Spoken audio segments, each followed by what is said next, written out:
அனைவருக்கும் வணக்கம். தினம் விவசாயம் சார்ந்த எனது சிறு சிறு பணிகளை பதிவு செய்து பகிரலாம் என்று நினைக்கிறேன். அதன் முதல் பகுதியாக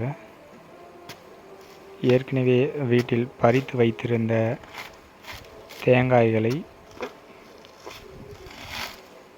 எண்ணெய் ஆட்டுவதற்காக உரிக்கும் பொருட்டு அனைத்து தேங்காய்களையும் இன்று கொஞ்சம் உரித்தேன்.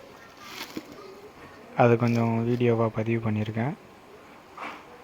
சின்ன வயசுலேருந்தே மண்வெட்டியில் தேங்காய் உரிக்கிறது தான் வழக்கம். அது மாதிரி இப்பயும் மண்வெட்டியில் வச்சு தான் உரிச்சிட்ருக்கோம்.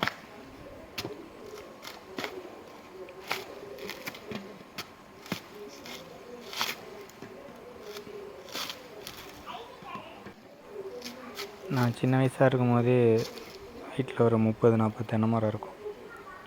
இடையில் கொஞ்ச நாள் எந்த மரமும் இல்லை. இப்போ ஒரு 5-6 வருஷத்துக்கு முன்னாடி மீண்டும் நானே சின்ன செடியாக கொண்டு வந்து வைத்தது இப்பொழுது காய்ப்புக்கு வந்திருக்கிறது சில கன்றுகள். அதிலிருந்து சேகரித்து வைத்த தேங்காய்களை முன்பு ஒரு முறை கொஞ்சமாக எண்ணெயை ஆட்டினோம். இப்பொழுது 2ஆம் முறை அந்த மரங்களிலிருந்து பறித்து வைத்தது ஒரு 3-4 மரங்கள் தான். எல்லாம் சின்ன மரம், இப்போ தான் காய்ச்சிருங்க.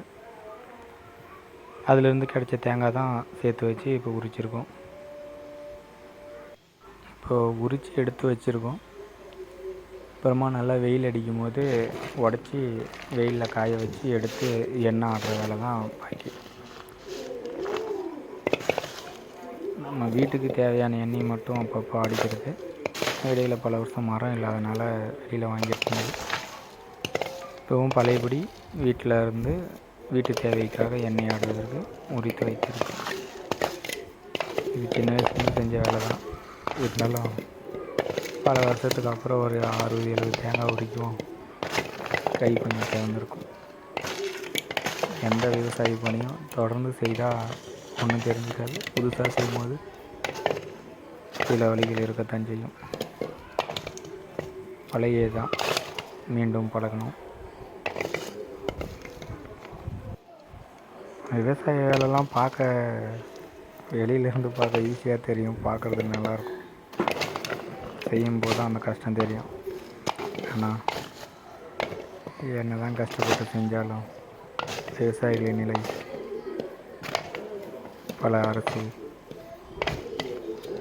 கொஞ்சம் கண் கலங்கிட்டே கடந்து போக வேண்டியதுதான். தண்ணி இல்லை, நீர் பற்றாக்குறை அப்பப்போ இருக்குது. எதுக்கோ பணம் தருவாங்க. ஆனால் விவசாயம் இழப்பீட்டுக்கும் மற்ற விஷயங்களுக்கும் ரொம்ப யோசிக்கிறாங்க. நன்றி.